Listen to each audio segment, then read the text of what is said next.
অনেক দিন থেকেই কিছু টব নেব বলে মনে মনে ভাবছিলাম।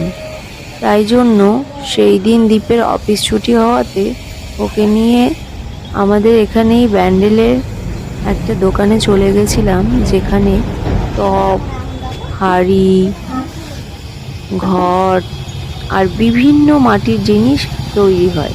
সেই দোকানে চলে গেছিলাম। তো ওখানে যেয়ে আমি কিছু বড় বড় টব, ছোট টব, একটা তোমার লক্ষ্মীর ঘট আর কিছু মাটির কাপ, গ্লাস নিয়েছিলাম ঘরে সাজানোর জন্যে।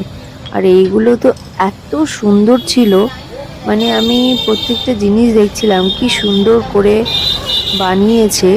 ঘরের ল্যাম্পশেড, তারপরে সাজানো ঝুল, তারপরে ফ্লাওয়ার ভাস, সুন্দর সুন্দর হ্যাঙ্গিং ফ্লাওয়ার ভাসগুলো ছিল। এগুলো ছিল জলের বোতল। এটা তো ভীষণ ইউনিক ছিল।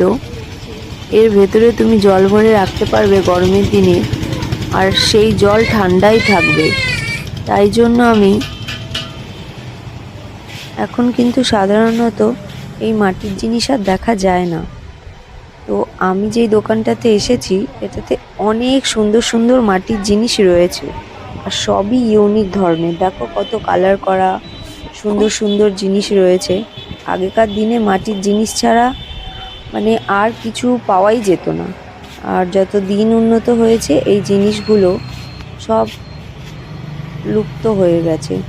দেখো মাটির কাপগুলো কত সুন্দর আর ইউনিক দেখতে, কত ভাল লাগছে। এদের মাটির জিনিসের প্রচুর উপকারিতা, কিন্তু আমরা এখন এত বেশি মডার্ন হয়ে গেছি যে মাটির জিনিসের প্রতি আমাদের আর তেমন আগ্রহ নেই। কিন্তু আমি আজকে এই দোকানে এসে জিনিসগুলো দেখে আমার এত পছন্দ হয়েছে যে আমি অনেক কিছু নিয়ে নিয়েছি।